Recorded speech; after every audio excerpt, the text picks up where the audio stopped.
Drama अनुसार बाबा ने आज जो महावाक्य उच्चारण किए कि अभी अपनी लाइट को बढ़ाना है ना। पुरुषार्थ ऐसा करें हम, अपनी लाइट को बढ़ाते जाए।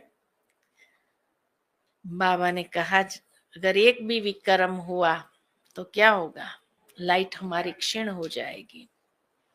और ये बात अभी साइंस भी रिसर्च करके बता रही है कि हर व्यक्ति के आसपास एक ऑरा जरूर होता है, जिसका ऑरा पावरफुल है, लाइट ज्यादा है। तो वो अपने जीवन में, वो ऑरा जो है अपने जीवन में हर अच्छी घटना को आकर्षित करता है।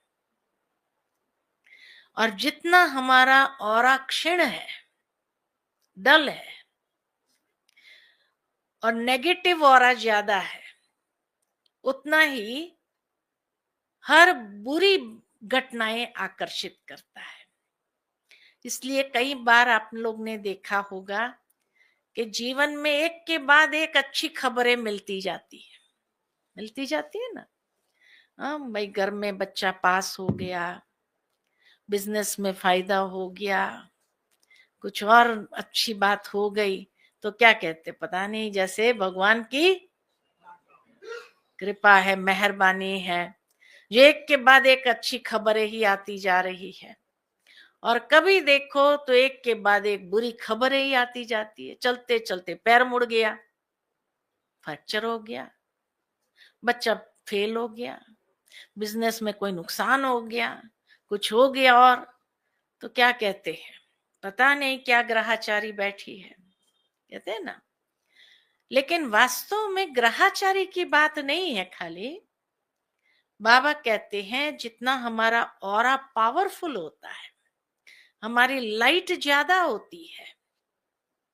तो लाइट ज्यादा होना यानी पुण्य का खाता अधिक है। तो ये पुण्य का खाता कहो या ये लाइट कहो, हर अच्छी घटना को खींचती है, आकर्षित करती है। अगर बुरी घटना होती भी है या आती भी है होनी के हिसाब से, पिछले जन्मों के कर्मों की होनी के हिसाब से, तो क्या होगा, वो आएगी भी, निकल जाएगी जैसे मक्खन से बाल या पानी पर लगी। वो हमें प्रभावित नहीं कर सकती है। लेकिन जितना हमारा ऑरा नेगेटिव होगा, है ना, लाइट हमारी क्षीण होंगी, उतना बुरी घटनाएं बार बार जैसे प्रभावित करेगी हमारी स्थिति को। कई बार दुनिया में लोग जब ऐसी चीजें होती है तो क्या करते हैं? क्या करते हैं? जादू टोना करते हैं? नहीं, एस्ट्रोलॉजर के पास जाते हैं। भाई मेरा समय कैसा चल रहा है, देखो एक के बाद एक खबरें बुरी आती हैं, तो मेरा समय कैसा चलता है। ज्योतिष के पास जाते हैं ना, तो ज्योतिष ने कह दिया देख करके, अरे तेरे पर तो 7.5 ही है, ढैया चल रही है, तेरी दशा तो बड़ी बुरी होने वाली है, अभी ये समय 2.5 साल तक चलने वाला है। फिर क्या करते हैं? फिर कहते उपाय है कोई? कहते है ना उपाय, पूरा ढैया को खत्म करने का उपाय उनके पास है। सोचो, 7.5 को खत्म करने का उपाय उनके पास है। अच्छा, क्या उपाय है? कहेंगे 1.25 लाख नाम लिखो भगवान के, और फिर यज्ञ हवन कराओ और उसमें स्वाहा कराओ।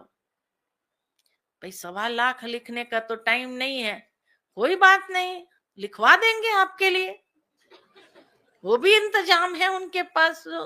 1.25 लाख नाम लिखने वाले भी बिठाए रखे। लेकिन आपके नाम से फिर हवन होगा और उसमें स्वाहा करेंगे। और क्या करना होगा? दान करो। और क्या करना होगा?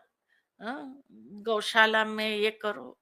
और क्या करना होगा? सारी बातें बताएंगे। भाव ये था, भाई 1.25 लाख नाम लिखेंगे, उस समय कोई बुरा विचार तो आएगा नहीं, भगवान की याद ही रहेगी। तो हमारा ऑरा क्लीन करने वाली बात है। दान करो तो जो दुआएं मिलेगी, तो पुण्य हमारा बढ़ेगा, है ना। तो ये उपाय बताते हैं। भाव यही है कि आप अपना पुण्य का खाता बढ़ाओ। जितना आपका पुण्य का खाता बढ़ेगा, तो ये ढैया हो या साढ़े साती हो, ये अगर आएगी भी तो आपको प्रभावित नहीं कर सकती है। बाबा ने हमें सिंपल रीति तरीके से बताया, बच्चे पवित्र बनो, योगी बनो, आपका ऑरा बढ़ने लगेगा। अच्छे कर्म करो, आपका ऑरा बढ़ने लगेगा। जितना हम पॉजिटिव रहेंगे, अपनी मनस्थिति को अच्छे रखेंगे, पॉजिटिव विचार होंगे हमारे, उतना हमारा ऑरा बढ़ेगा, है ना।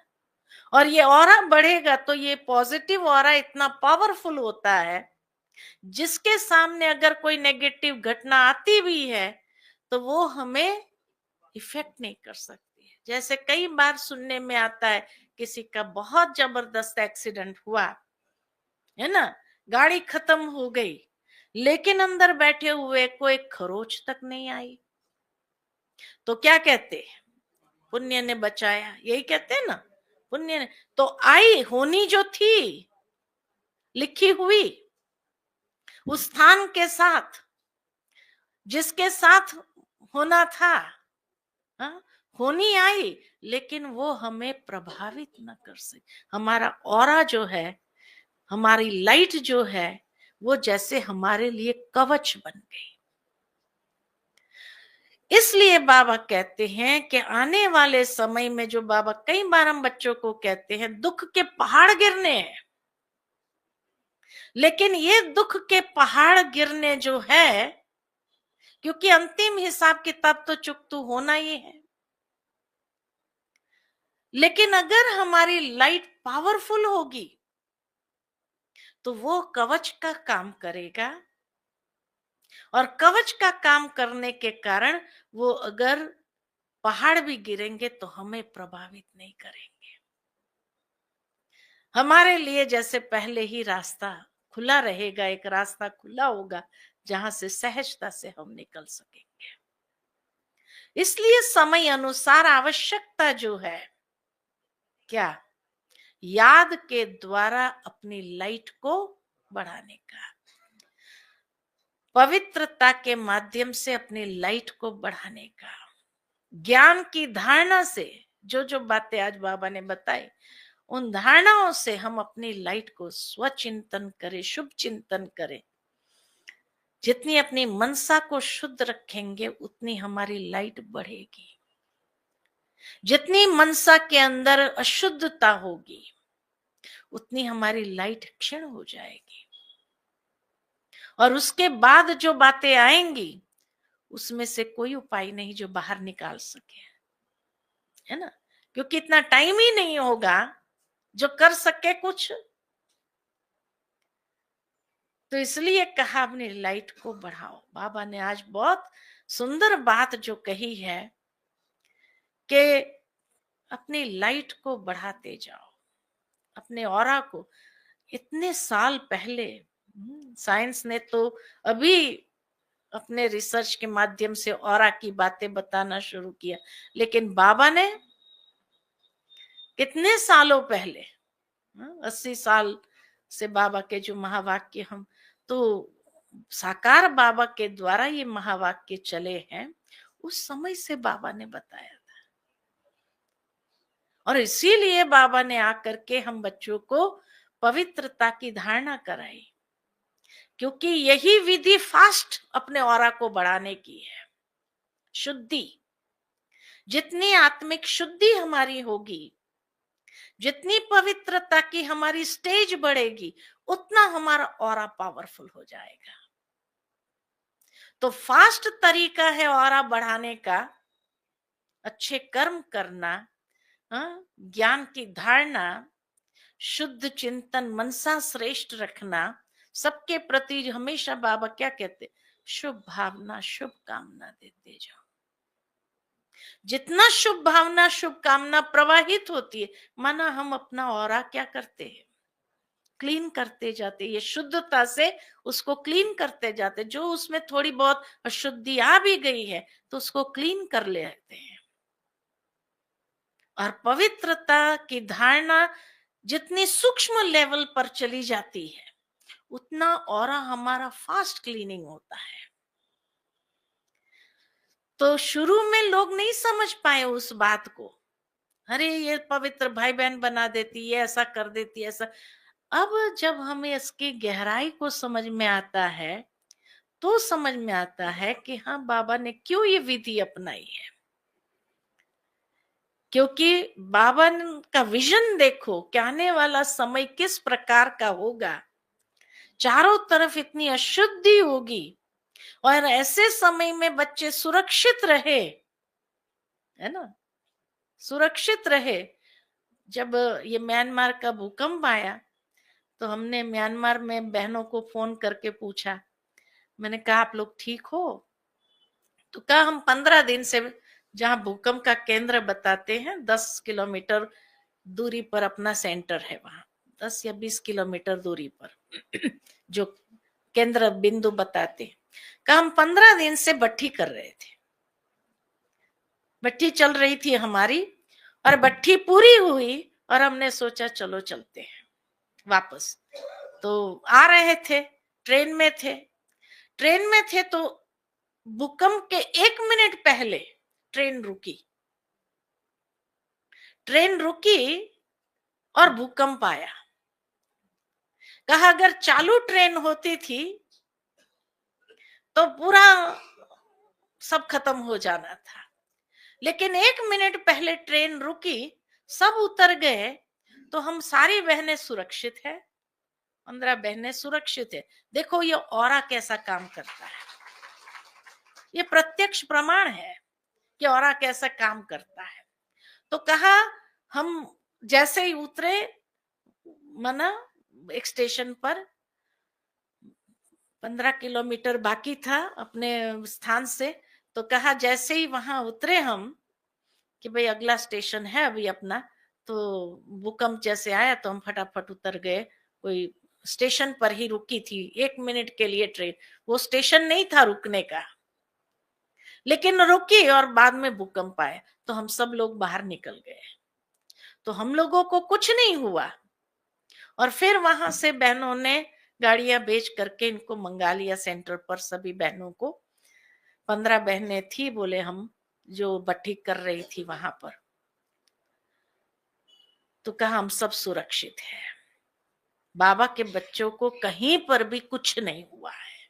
अब आप सोचो, इतना जहां विनाशकारी हुआ हो, बिल्डिंग के बिल्डिंग गिर गई हो, और वहां बाबा के हर बच्चे सुरक्षित हो, क्यों हुए, क्यों सुरक्षित रहे? उनका ऑरा काम कर रहा था कि उनको 1 मिनट पहले, बोले अगर चालू ट्रेन होती थी तो बचना ही नहीं था, क्योंकि सारे पटरियां उखड़ने लगी और ट्रेन पूरी आउट ऑफ कंट्रोल हो जाती थी और गिरना हो जाता था। तो ये विधि है ना, बाबा के बच्चे किस तरह से सुरक्षित हो जाते हैं हर रीति से। तो उसने फोन करके बताया कि हमें इतना अच्छा लग रहा है कि ऐसा लगता है इस समय मधुबन हमारे साथ है, आपका फोन आया, हमको बहुत अच्छा लगा कि मधुबन से हमारे लिए कोई सोच रहा है कि बहनों का, भाई बहनों का क्या हुआ, अच्छा लगेगा। यही तो स्नेह, बाबा जो कहा, स्नेह का पानी ज्ञान का बीज है, लेकिन स्नेह का पानी न हो तो क्या होगा। तो मधुबन से देखो बाबा भी कैसे उस वक्त टच करते कि पूछो तो सही, तो उसका नंबर था बहन का, तो मैंने कहा चलो पूछती हूँ उसको। फोन किया तो उसको कहा बहुत अच्छा लगा हमें, फिर उसने सारी बात सुनाई, कैसे से हैं हम लोग, सब सुरक्षित है, हम लोग सब सेफ है, और कोई भी भाई बहनों को भी कुछ नहीं हुआ है ना। तो बाबा कैसे बचाता है, कैसे हमारी रक्षा करता है, लेकिन रक्षा किसकी होती है? लाइट बड़ी होंगी तभी तो रक्षा को स्वीकार कर सकेंगे। स्वीकार करने की भी पात्रता चाहिए ना। इसलिए आज बाबा ने जो कहा मित्रता, आत्मा स्वयं का मित्र है, स्वयं का शत्रु है। तो मित्रता अपनी बढ़ानी है। जितनी हम मित्रता बढ़ाते जाएंगे उतना ही हमारा कल्याण है। हम सेफ है, सुरक्षित है। होना तो है, सब जगह भी हो रहा है ना। कल सुना पाकिस्तान में भी भूकंप आया, लेकिन तीव्रता कम थी, 4.7 की थी। लेकिन सब जगह आ रहा है भूकंप। अभी खाली एक तरफ आ रहा है ये नहीं, प्राकृतिक प्रकोप तो आरंभ हो ही रहा है चारों तरफ। तो इसलिए बाबा के बच्चे हम सदा सेफ रहे, उसकी विधि यही है। तो अब जैसे कहा, फरिश्तों का पाठ आरंभ हुआ, ब्राह्मणों का पाठ समाप्त हुआ। हाँ, क्योंकि ऐसी ऐसी होनी होगी जो ब्राह्मण बाहर जा ही नहीं पाएंगे, है ना। तो घर में बैठे अपने स्थिति को हमें लाइट हमारी बढ़ाते जाना है। ठीक है ना। अच्छा, ओम शांति।